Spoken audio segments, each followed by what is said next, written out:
everyone. I just want everyone to please raise your hand if at some point someone has failed to communicate to you clearly or in a timely manner. Just go ahead and raise your hand if that's ever happened to you.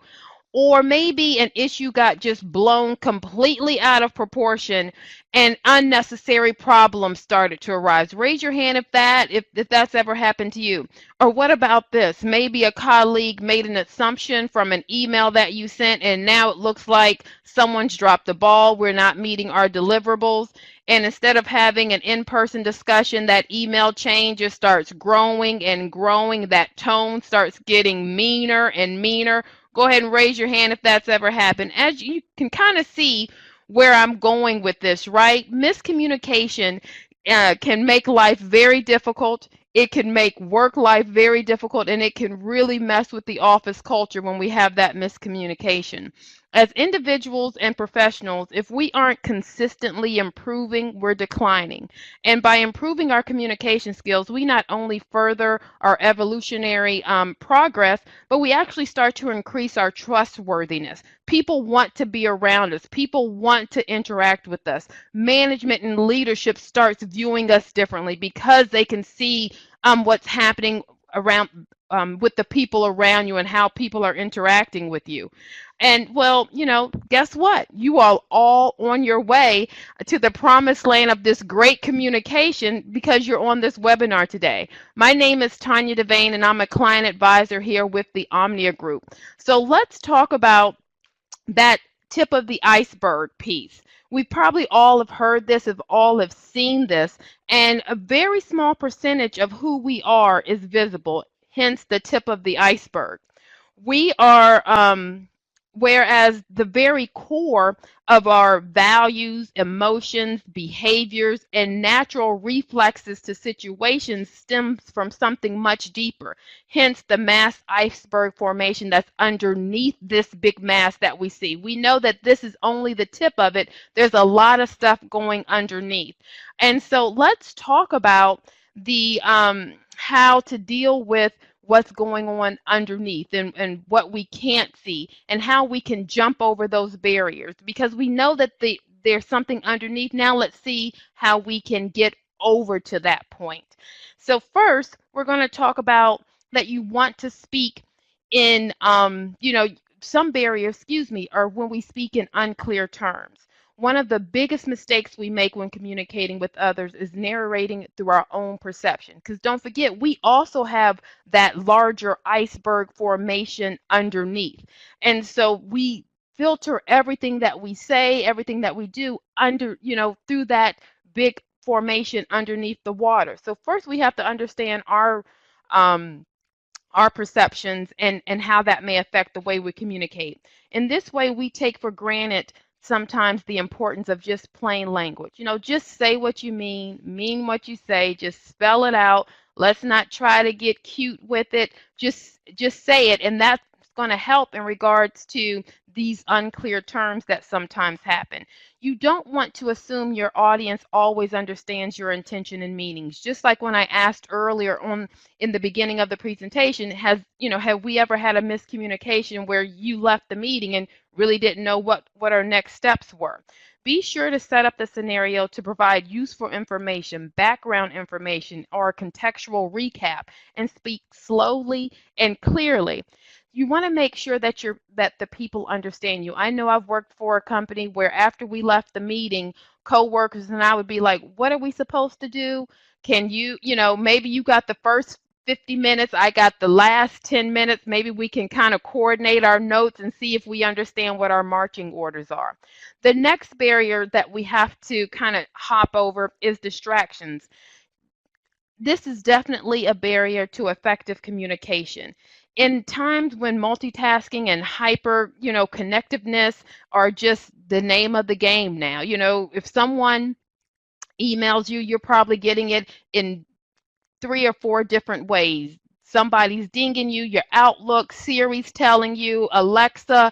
The list goes on and on how you could be getting these different type of emails or notifications that the email has been sent or that someone sent you an email. And when someone comes into your office, you're saying, yes, I understand, I hear you, and you're not looking at them at all. I know, raise your hand if you're guilty of that. I am very much guilty of someone coming into my office. I'm completely 100 paying attention to them. But you know how Outlook gives you that little notification on the bottom right that's let you know when an email comes in. I'm trying to read the subject line and I'm listening to them too.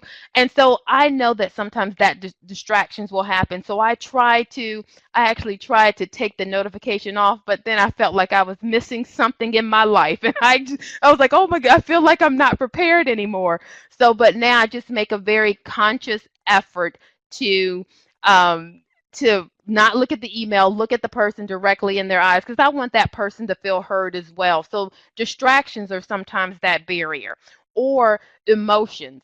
Okay, we're going to have another raise your hand situation. Who has ever sent or read an email with an attitude? Okay, I'm raising both hands now because I have definitely done that. And then I had to go to the person and they were like, no, that's not how I meant it. I was just asking you if you had, if you knew you were going to be done with the presentation so I can do my piece. And where I took it to mean, why haven't you got that presentation done? And so I was taking, I was ready to be on defense, like what's happening here? But we do that sometimes, and so that's what that emotion piece. Sometimes the barrier is our emotion because I'm reading the email with an attitude, or someone sent me an email and I'm getting ready to just I'm about to fire one back. You typing harder, you can hear the keys pounding and everything because your emotions are now in that email. So you want to just take a step back. Let's take a breath. Let's not hit send quickly. I have to reread my emails all the time because I just want to make sure that the tone that's in that email is truly conveying the feelings that I want that person to receive when they open up the email. And so then lastly, we have the nonverbal. So we've probably all heard this before. Your mouth says everything, or excuse me, your face says everything, even though your mouth hasn't said a word. I'm guilty of that. And I really didn't even realize I was guilty of that. I was at Disney World one time, and I was just sitting there watching people because I love to people watch, a guilty pleasure. So I'm just sitting there enjoying the day. It was nice because, of course, we're in Florida, the sunshine state. So, of course, it was nice outside. And kids were playing, it's Mickey Mouse. It's the best place on earth and happiest place on earth. And so I'm just sitting there enjoying. And then one of the characters came up, excuse me, not a character, one of the employees came up and said, you dropped something. And I'm looking around and I have a puzzled look on my face. And she was like, no, you dropped something. I said, what? She said, you dropped your smile. You need to smile. And I'm sitting here thinking that I was smiling because I was having such a great time. So make sure your nonverbal cues match your inside, match your emotions. Or if you're having a bad emotional day, let's try to fake it a little bit so your message is being heard and not taken the wrong way. And so now that we've discussed the barriers of authentic communication, let's talk about the components of authentic communication. There are 5 components, and we're going to break each one of these down, but just to give you a brief sneak peek, the first piece is transparency. It's when you invite trust by revealing that you have nothing to hide. The second one is active listening. It's a structured form of listening and responding that truly focuses the attention on the speaker. The listener must take care to attend to the speaker fully. That third one is self-awareness. We all know, values, personality, needs, habits, emotion, and really understanding our strengths and challenges. That self-awareness will really help you in regard to what's underneath the tip of that iceberg. And then the emotional mind, the heartfelt aspect of communication, and then the intellectual mind, which is the mental aspect of the communication. So now let's break down each one of these a little bit further. We're really going to be talking about the benefits and how to increase on each of these parts. So first, we were talking about the benefits of transparency. When you are transparent, people can be much more objective in evaluating the pros and cons about themselves, and then and also about you. So you want to build that trust. If you are transparent, especially during the worst times, you're going to actually strengthen your position um, within that conversation, within with your colleagues. Excuse me. As people begin to trust you, a person will then respect you more as a coworker, as a peer, as a leader. Just that respect goes up when you build trust. Because we know that as soon as you lose trust, it is so hard to gain it back once it's gone. So you want to always continually building it. You want to continually have that trust because it's very easy to lose it. And we're going to talk about some of the things that are trust killers and a little further on in the presentation today. So think about building that trust, and that's a benefit of that transparency. Also, problem solving is easier because I don't have anything to hide. There's more than one person at the table. I trust, people to come to the table with ideas. And now, if I'm not trying to hide anything, things are going to get done easier, quicker, because now I'm sharing it with people. I'm sharing my feelings, I'm sharing my thoughts because I'm being transparent, I'm being open. The next benefit is better performance because now we have more people at the table. Each preceding point is interdependent, so building that trust, problem solving is all leading to that better performance because now we have a nice equation of what makes us successful. And you want to have that better performance because we all want to still have a job. Because if we're underperforming, if we underperform, the company underperforms, then things are going to start going south. And nobody wants that. So we like to have that better performance. And how do we get to this transparency? First off is, treat is basically how you treat your people.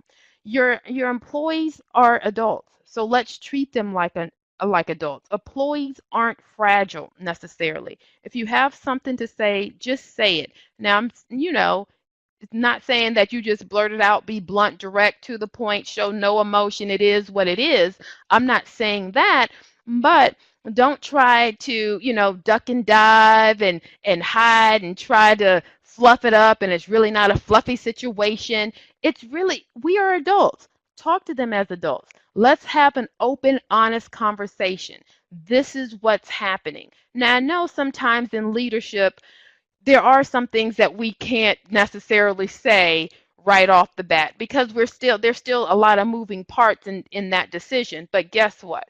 Your people are talking at the water cooler. Your people are going into each other's office whispering. You start hearing hushed conversations. You start seeing doors closed everywhere, and everybody's looking very intense in that conversation. The two heads are together, and you can see that they're whispering. Because guess what? We are adults, and we're going to talk about a situation. And so be as open and honest as possible. I know when I was a manager and there was going to be some downsizing, that question came up in the meeting, and I couldn't be like, no, what do you mean this downsizing? No, you are crazy. No, I said, we are looking at, we all know that the company is having some financial issues right now. We are looking at making some adjustments, and as soon as I know exactly what those adjustments are, I'm going to communicate it to you. So I didn't want them to think that I was trying to be like, no, you all are crazy. I don't know what you're talking about. And then a week later, half my staff was gone, and if I would have done that, then the trust wouldn't have been there. And so say as much as you can, be open, address the issue, and treat your employees like adults. Next is be honest, and also close the employee knowledge gap. Many places treat upper level management with a different filter than the rest of the workforce. If the knowledge gap between an employee and a manager is very large, it's time to think about passing more information down the chain. You want to explain your decisions, be honest, and deliver the news honestly. And be sure to explain what you were thinking when you made it. Admit that you were wrong and move on. If you made a mistake, we are not perfect. Leaders are going to make mistakes. Managers are going to make mistakes. Supervisors are going to make mistakes. Employees are going to make mistakes. When an employee makes a mistake, we don't necessarily fire them right away.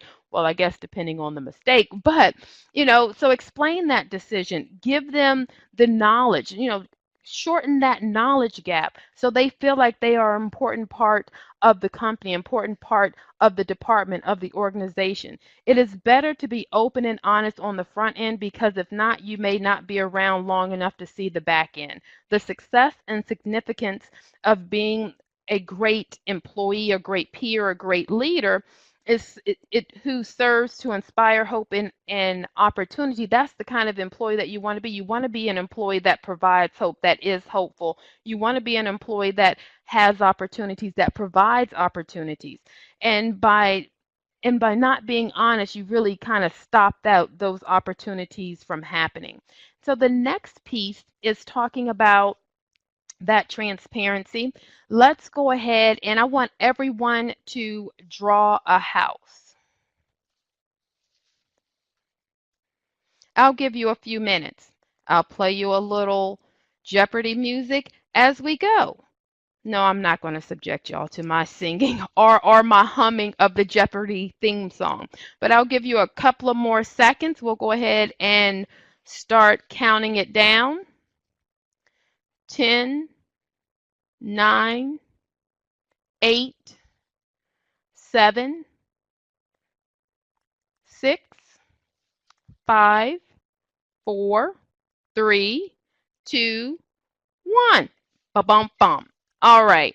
So, raise your hand if your house looks exactly, and I mean exactly like this. You didn't add any windows. You have that door. It looks exactly like this. Okay. I'll wait. What? No hands? Really? Nobody drew my house? This is my house. So I do this exercise because we're getting ready to talk about one, we left transparency. So one, I wasn't really transparent, meaning I wasn't open and honest about what I truly wanted you to draw. I knew people would probably put windows, maybe you add a chimney, or maybe you have a different style home. But really what happens is, and this goes back to that iceberg, I'm drawing a house that I'm familiar with. Of course, the house that I lived in did have windows, but this is the kind of shape of the house that I grew up in. And plus, that's the best. I can't really draw. I'm not a drawer. So this is the closest resemblance to the house that I lived in. And so we talk about that transparency, being open and honest, and looking at things through our own lenses. And I'm looking at this through my own lens. And then we talk about being active listeners. And that really takes us to our next point of being that active, having active listening as a communicator, as someone that is communicating, you're having that dialogue, you have a piece to play in regards to listening. And part of that piece of listening is asking for feedback. So I should have asked, does anybody have any questions? Because then people may have had questions about how to build that house. And then I probably would have gotten closer to what I needed or what I was looking for. So the benefit of active listening is one, it enhances motivation because now the person that you're speaking with, they feel like they are part of the conversation. They feel that they are an important piece, that you are truly paying attention to them, that you truly value them. Like the situation with me asking you to build the house, if this was something more important, I asked you to pull a report or to create a marketing campaign, and that's all I said. Well, when you came back to me and I just kind of walked off, didn't give you any chance to ask any questions, and I'm going on vacation for a week, and I come back and I'm like, well, Kimberly, did you get that done? And is Kimberly going to feel motivated? No, because I didn't set Kimberly up for success because I was not active listening. So I didn't give her an opportunity to give me feedback. So when you have active listening, you have that enhanced motivation. Also, it's going to help you overcome resistance because they're able to ask questions. It's not like you're ramming it or forcing it on them, forcing it down their throat. It's, I am the dictator here. After I speak, I want y'all to go forth and do exactly what I say, and you better understand what I meant because I'm not taking any questions and I'm going to be out of the office. And so that, when you communicate that way, you're going to have a lot of resistance because one, I don't know what you mean. I don't like, being talked to like that. My mom lives in Virginia, and so not in Florida. And so, when you have better communication, when you have active listening, it's going to help you in regards to getting people to come aboard and come along on your side. It also saves time and money because I'm not having to repeat. I'm not having to rework work that's already been done because you'll have some people on staff that will take those marching orders. Oh, she wants that report pulled for the last quarter sales. Okay, I'll pull the report, but I'm going to sort it by volume. And then when you get the report, you don't need it by volume, you need it by date because you're trying to run a report for year end. And so now that person has to redo the work. So now that's wasted man hours. So you want to ensure that that you do have that active listening. So let's talk about how can we get there? How can I get my people motivated, accepting change, and I save a lot of time and money? Well, the first thing you want to do is ask questions. You want to make sure that you understand what they need or what they're looking for. You also want to make sure that you're looking for that your nonverbal cues are on point because if you are me and you've dropped something and you dropped your smile, guess what? They're not really listening to you. They're trying to focus on why is she frowning so much and she's giving me a kudos. Is she being sarcastic with her congratulations? Because that her face doesn't match what she's saying. And then be attentive but relax. So you don't want to, have this tense gridlock look on your face. While they always say, kind of move forward a little bit so the person knows that you are into what they are saying, but you don't want to move so close and you're on the edge of your seat looking all aggressive like, okay, I'm ready. What you getting ready to say? You want to make sure that it's a relaxed situation, but you're also staring them and you're looking at them but not staring them down. Put the phone away. I have to keep reminding myself when someone comes into my office, don't try to check your text message or your emails. And then summarize, summarize, summarize. Can I say that one more time? Summarize. You want to make sure before that person leaves that, so this is what I hear that you're saying, that you want us to da da da da da da da, whatever that is. You want to make sure that you understand, and then that also reinforces to the person that you truly heard what they had to say. So now we've talked about being transparent, we talked about that active listening. Let's go to that third piece, and that is being self-aware. I love this picture. I'm a kitten, but I think I'm a lion. Okay, so with self-awareness, it's going to improve focus because you are clear on your objectives. You can quickly identify which task will give you the best results with the resources available to you at that moment. I know that that I do not have a high attention to detail. So when I have a high attention to detail project, I give it to my coworker, Cynthia, because she has an extremely painstakingly attention to detail. But I love that about her. So I know what so I know I should not focus on attention on detailed things. If I can task that out, I task that out. So I can focus on the things that I am great at in regards to coming up with new ideas, having conversations with clients, going out on doing presentations. I'm going to focus on my strengths. But first, I have to know what my strengths and challenges are. And then the ability to adapt. Because now that I know what I'm good at, what I'm not good at, what I need to, where I may need to kind of spend more time on because I can't, delegate this out to Cynthia. I have to do it myself. So now I'm going to have to adapt and really focus on that report to ensure that it's error free. And then you play to your strengths. Play up your strengths. Go out on, if you know that you are great multitasking and so now play up on that. be the person that can pitch it for others in the office while they're working on more detailed or more methodical data entry type stuff. Say, hey, I'll handle that for you. Why don't you just stay focused on that report, for end of the year, and I will get all of the phone calls that come in so you don't have to get interrupted, because now you're playing to your strengths. And how do you become self-aware? Well, the first thing is to run an Omnia report, of course. When you run that report talks about your strengths and challenges. It also is great for you to run the report on your people. We have this whole developmental suite that is strictly for developmental purposes, meaning it is written to be shared so you can give it to your employee. I have a lot of our clients use the Omni report during review time, because now we have that action plan in the report. We can start building for that next year of what you want to do. And then first off, you understand who you are and where your strengths are and where you may need to adapt some things to accommodate your people.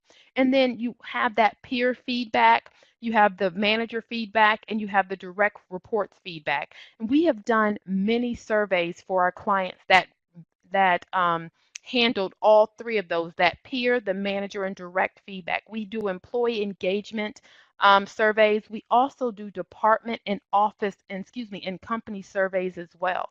So you want to find out what your people really think of you and what they really think of the culture, what they think of the department. Go ahead and conduct one of those surveys. We have the results. We don't share the individual responses, but what we do is we'll have a meeting with leadership and really talk about the trends that we're seeing. We give you an executive summary. So not only are you self-aware of what others think of you, you become self-aware about what everyone thinks of the office and the culture that they're working in. Now let's talk about that emotional mind and the intellectual mind. We're going to start with the emotional mind first.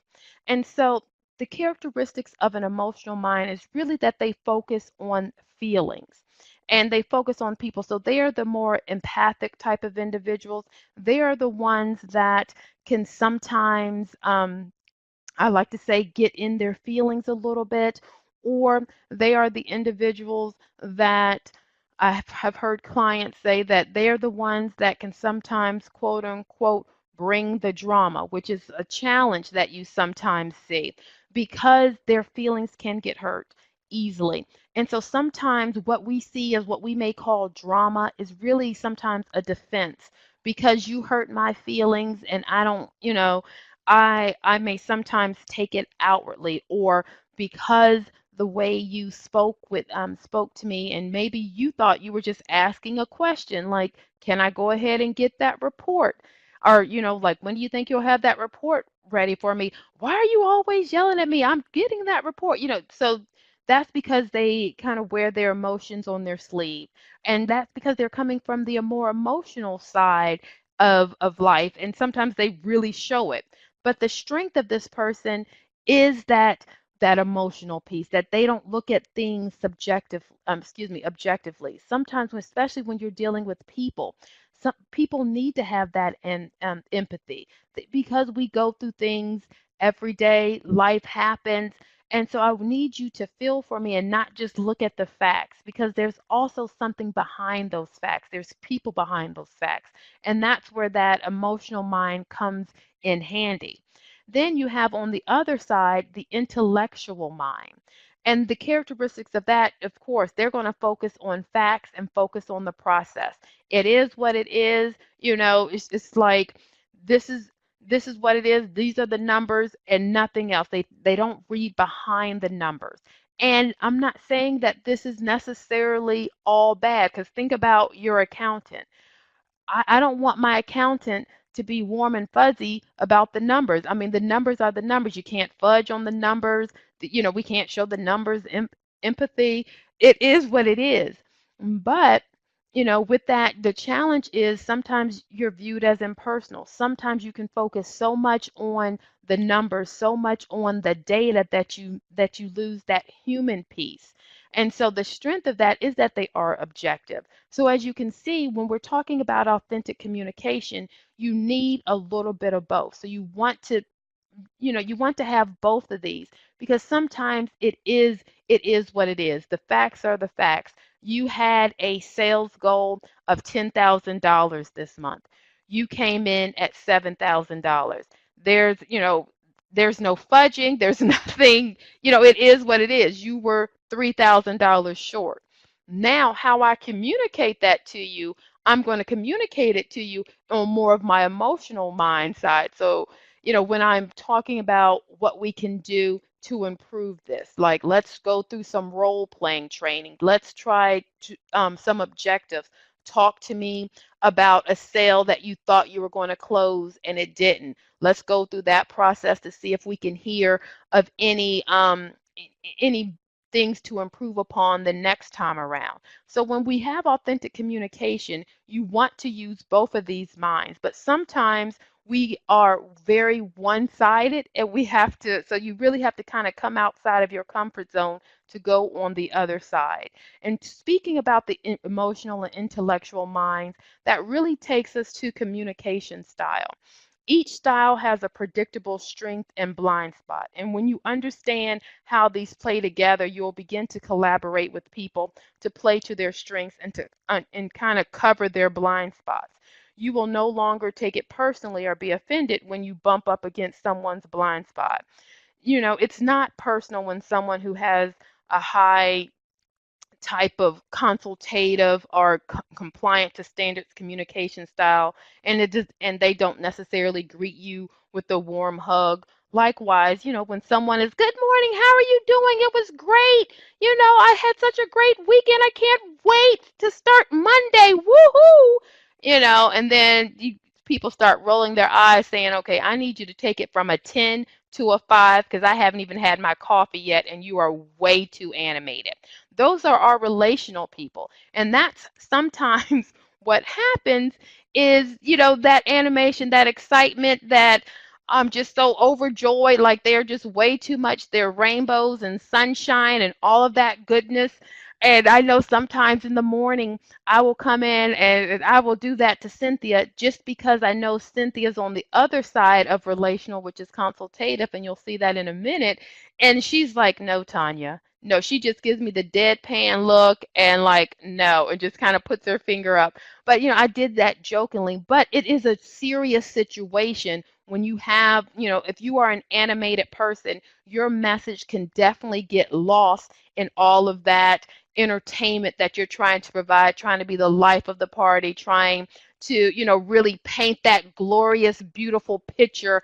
And people are like, could you just give me the details? All of, I don't care that the sun was shining. I don't care that it was 80 degrees. All I want to know is, did you get the sale? Like, I don't need you to walk me down the yellow brick road. Just tell me what happened at the end.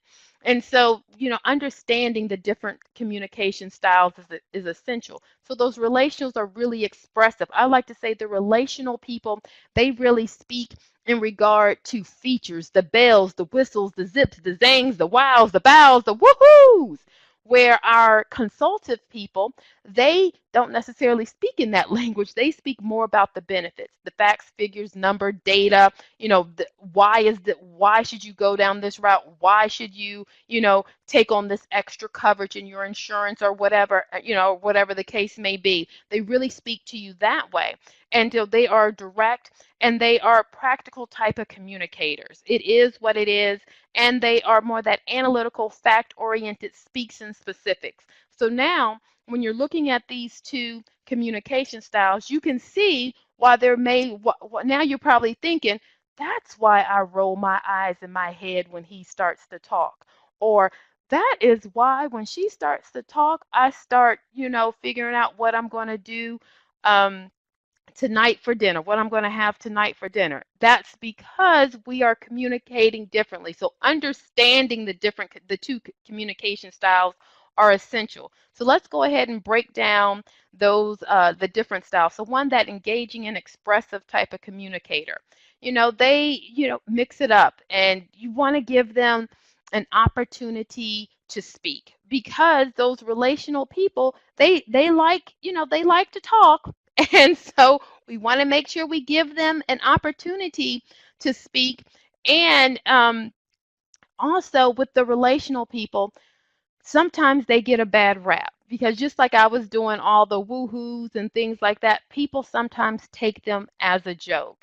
And they really are not a joke. So don't treat them like one. They are just really trying to get everybody pumped up and excited. They are coming from a good place. But sometimes they get that bad rap of, they get the drama people. Or I had one person I was talking to, and he was like, Tanya, I had this interview and she just kept going on and on and on. If I bring her on as my administrative assistant, I think I'm going to lose my mind, because she would not stop talking. But she was really great for the role. I said she was probably just really excited about the opportunity that you were presenting to her. And so we really had that conversation about, don't overlook the expressive people. Don't take them as a joke, take them seriously. And then on the other side of that, we have those consultative communicators. Consultative communicators are fueled, more by our inner thoughts and reflections than by social engagement and interactions with others. Alone time fuels them, where the other people, they really like to have that social interaction. Their idea of fun might be reading a book in a room or a field or all by themselves. And so you want to give them advance warning, let them know that this is about to be in a social event, so they can kind of ramp up, get prepared for this. Also, just a side note, consultative people, sometimes they don't interview the best. And so I have this conversation all the time with my clients. They're like, Tanya, she was almost like a wet noodle, but you gave her, she scored well against the producer role and or the salesperson role. And that's because consultative people, they sometimes are a little more reserved in their communication style. And so we have to really give time for the relationships to form and really understand that. So if you come in and you're that relational person, good morning, how are you doing? And the person is kind of gives you a kind of like, hello. Don't take offense to that. Just understand where they're coming from, that it takes some time. Like, you just started yesterday. I don't really know who you are. I'm trying to figure you out. I'm trying to be strategic with my with my communication, or with uh, the people that I connect with.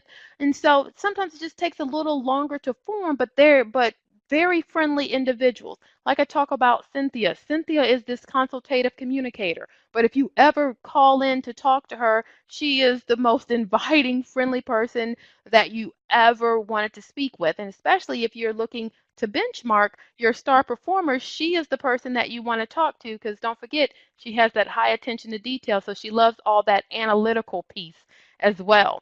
And then use written communication when available, because sometimes the consultative communicators, they like to kind of formalize their words.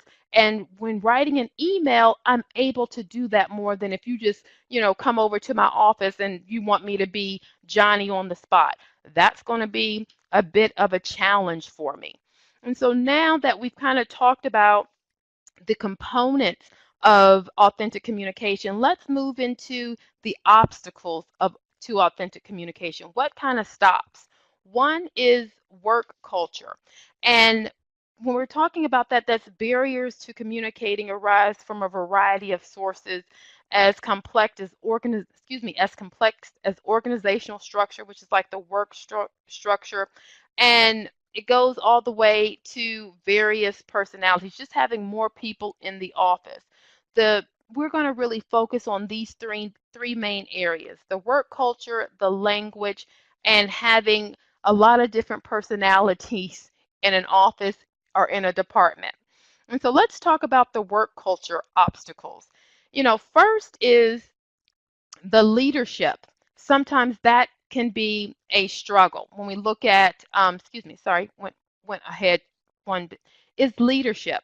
The main aspects of of cultural obstacles is the negative attitude of top management. Negative attitude of top management discourages communication within the employees. We've probably all worked for someone that, just management had a negative attitude, or management didn't seem like they were excited, or they didn't really communicate. So that's going to definitely be an obstacle in regards to your department that you work in, or the department that you're trying to lead.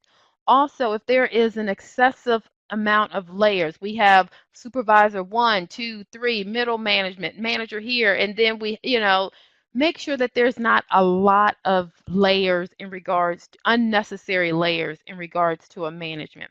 Excessive authority layers acts as severe impediment to successful communication. If we have to go through so many layers to actually we have to go through so many people to actually get the information, guess what's going to happen? Yes, the whisper game. Because if I start now and tell you something, by the time it gets to, I'm just going to say the fourth person, the meaning has changed because it has gone through 4 different filters, really 8 different filters. Because if you think about it, the person that's saying it has a filter, the person that's hearing it has a filter. So now it's gone through 8 different filters by the time it gets back. And so through all of that, the message, the meaning is going to change. And then lastly, when we're talking about work culture obstacles, is misrepresentation. Faulty expression of the message to convey the exact meaning to the receiver. It happens due to lack of clarity. And we talked about making sure that we have a clear message moving forward. Then the next obstacle is the language obstacle. So, I'm going to ask everyone a question. And I want you to go ahead and type in the question and comment section. So if I if I say that I will be back to you shortly, how many minutes or hours will you wait before you think I forgot? So I said, I'm going to get that report back to you shortly. How many minutes are you going to wait before or hours or days will you wait? And let's say that you needed the report in 4 days. So you needed me to give you the report in 4 days, and I said, I'll get it back to you shortly. How long are you going to wait before you um, start rapping on my door or sending me an email about, well, did Tanya forget about the report? Is she going to give me the report? When am I going to see this report?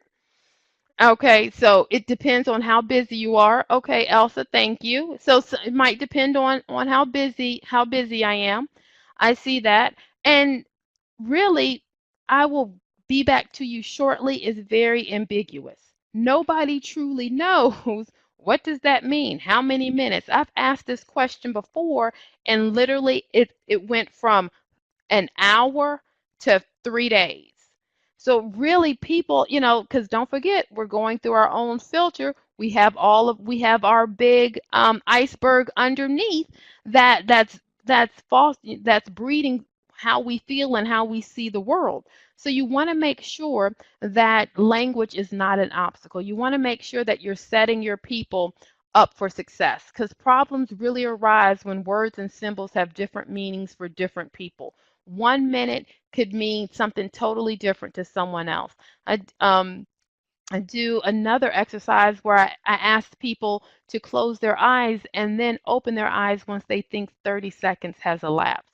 It goes from people are opening their eyes at 11 seconds and people still have their eyes closed at 30 seconds because time means something different to everyone. So understanding that is essential. And then when we talk about personality obstacles, we have a lot of different personalities in the office. If you only have 2 people in your office, that's a lot of different personalities in that office. So you want to understand that. And sometimes it's fear, the fear of reprisal or attack, the fear of criticism. For knowing very little may create problems in communication and may hinder authentic communication because I am nervous about being called on the carpet. I don't want to get in trouble. I don't want to say anything that may get someone else in trouble. Especially, what if I'm new here? Then I'm nervous. We have on the report, we'll talk about how cautious someone is. So if you have someone cautious, and then also we talk about if they're sensitive to criticism and rejection. So now just imagine this. You have someone that is naturally cautious, someone that is naturally nervous about being rejected. That's a whole bunch of fear in that one person. And now you popped into my office saying, "Hey, I was thinking about, doing some marketing. What do you think we should do? Like, how should we start that process? Or how can we tell our clients that we have this great employee engagement survey? How can we get that out to our clients?" Okay, so now you have someone that's cautious and they don't want to get called on the carpet for saying or doing something wrong, and you wanted to pop in and have a think tank session. How far do you think that conversation is going to go? It's not going to go far because they're fearful. So understanding that person's fear can help you overcome the obstacle. Also, making assumptions based on little information or what you've heard can take you down a bad path. We all know stereotyping is bad. We definitely know that, but you can also go in the opposite effect and create a halo effect. For example, like John has an excellent attendance record. John is very productive and his work is of high quality. So John is just the best employee and we're going to promote John to sales manager. Well, that may not be what John wants. And so now you have created a problem when there was not a problem because you didn't communicate with John about what you were thinking about doing. And so, it can go either way. You can, especially let's say if you're a new manager and you heard that, Tammy is always late. She's just lazy and she never comes in and she's always, and her work isn't that great. So now you come in already categorizing Tammy as the late lazy one. And so now we're thinking, well, and so now Tammy's getting a bad rap, and you haven't even said hello to Tammy. And so we make these little assumptions throughout the day. So it's really about checking those assumptions. Say, let me look at this objectively. Let me see the work that Tammy is doing. And Tammy is doing an awesome job. Like everything that she's turned into me has been great. I don't know where they were coming from. If you remove that filter of what other people have said, you can overcome that obstacle. Also, perceptual differences. Perception is the unique way in which people respond or interpret an object. It's different in perception is a very common problem when we're talking about effective communication. So let's do this real quick in regards to perception. So I want everyone that to think of Friday. So Friday is the day of the week. We have 52 of them a year.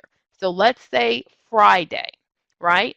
So now I want you to type in what color that you would put on Friday. If I said you had to describe Friday by a color, go ahead and type in what color you would put on for Friday.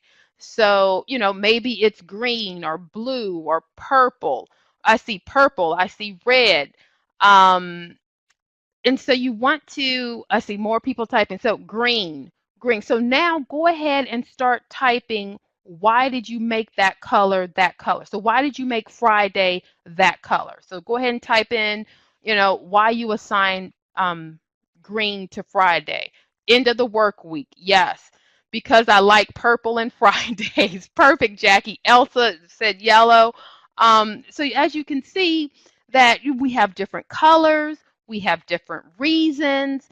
And why do we have all these? It reminds me of sunshine. Woohoo, right? Friday, Florida, perfect. We have all of these different colors and different reasons because our perception is different. Even though Friday is the same day every week, comes in the same place, comes between Thursday and Saturday. So that is a static piece. It's Friday. But how we see Friday, how we view Friday is completely different. So understanding those perceptual differences is definitely will help you overcome that obstacle in regard to the different personalities you have in your organization. And so now now we got to the obstacles, let's talk about the trust killers. And I told you that we were going to discuss these earlier because guess what? Once you have lost the trust, it is going to be really hard to build it back because now I I can't trust what you say. So every action, everything that you say, everything that you do, I am now looking at it through a filter of you being a liar or you not being trustworthy. And that's going to change my whole opinion on how I react to you. So you want to make sure that we are not focusing only on ourselves. You know, every time she says or do something, it's just about how she did it, even though it took the team to create it, even though it took the team to change it, to make it better. What came out in the email? Only one person.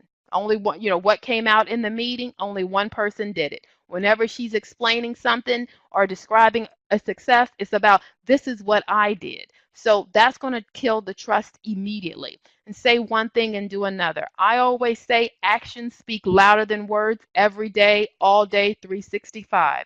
So if you are saying that, you know, my door is open, everybody come in, I have an open door policy, but then every time I come in, you look like you have an attitude, or you're looking on your phone, you're answering your email, and when I say something, you're rolling your eyes, you don't really have an open door policy. Or when I make a suggestion, you really are not accepting of that suggestion. And so you have to make sure that your actions match your words. And then lastly, taking credit for all the good points, but fingers when things go wrong. But fingers at someone else when things go wrong. So yes, that person at the beginning that, yep, I did this, I did that, I'm the one that increased sales, I'm the one that, you know, had that great marketing campaign, but then when the next time when revenue is going down, no, that's not me. That's them. You all don't have a great product. The price point is wrong. That's why we can't sell anything because you all changed the change the price, or we don't have a service team that's strong enough, or it's, you know, it's just excuse after excuse after excuse when it goes wrong.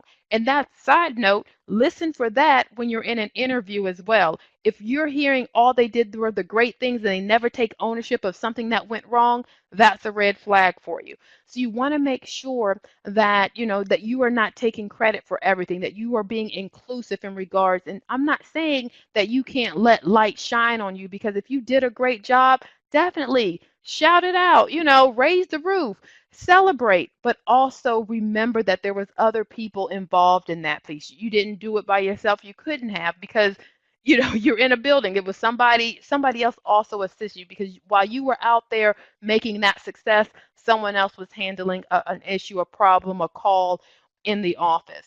So you want to understand that we're not an island, that authentic communication is truly about being open and honest, and it's really about being, you know, self-aware. You want to ensure that people know who you are. And, you know, definitely start typing in your questions if you have any. I know when I've given this presentation before, the question that I get most is, how can I be authentic and not hurt people's feelings? A lot of people think that, you know, authentic communication is me being mean and nasty and direct and blunt and offending people. It is not. Really, the main thing to remember when we're talking about that authentic communication is remember your intent. Coming from a good place will be, you know, it's going to help you more than anything. If you come from a good place, your tone is sincere, your nonverbal cues are positive, and you give the person a chance to respond, then the person will be more accepting of the information because they will feel heard. They will feel that they had a chance to give you feedback so you all can have a dialogue, and it's not a monologue of you just discussing what you wanted to say and then you're walking away. It really starts with that self-awareness, and that's, you know, that big thing here at the Omnia Group is understanding yourself, understanding who you are. And that's that leadership, sales style, professional development, and customer service that really speaks to the heart of who you are, speaks to the strengths and challenges. It talks about, gives you an action plan. Then we have our other reports that really or can be used as development for hiring, for retention, and they're written by an analyst. So this person is really a customized report that can really speak to you. And also, as I mentioned before, doing those surveys, you will be amazed. It will be eye eye-opening for you to find out how people really are thinking. I mean, and I'm not saying eye-opening necessarily in a negative way. It's also going to show you where you're going right, where that great path is. So definitely reach out to me if you would like to discuss the survey or the Omnia report. Definitely reach out and we can have that conversation. My information is going to be on this side as well. I want to thank you all for joining me today. If you would like to have the slides, they are right there. Also, connect with us on our social media platform. This session has been recorded. It will be on our YouTube channel in a week or two. We give a webinar once a month, every Thursday. Excuse me, we give a webinar once a month on Thursday, excuse me. And so you can go to our YouTube channel and see some of the other recorded webinars. And don't forget to register for next month, behavioral interviewing, learning all you can from someone you just met. And that's coming from Wendy Schaefer, great presenter. So again, thank you all for joining me today. If you have any questions, I will stay on the line a little while longer. You all have a great rest of the day.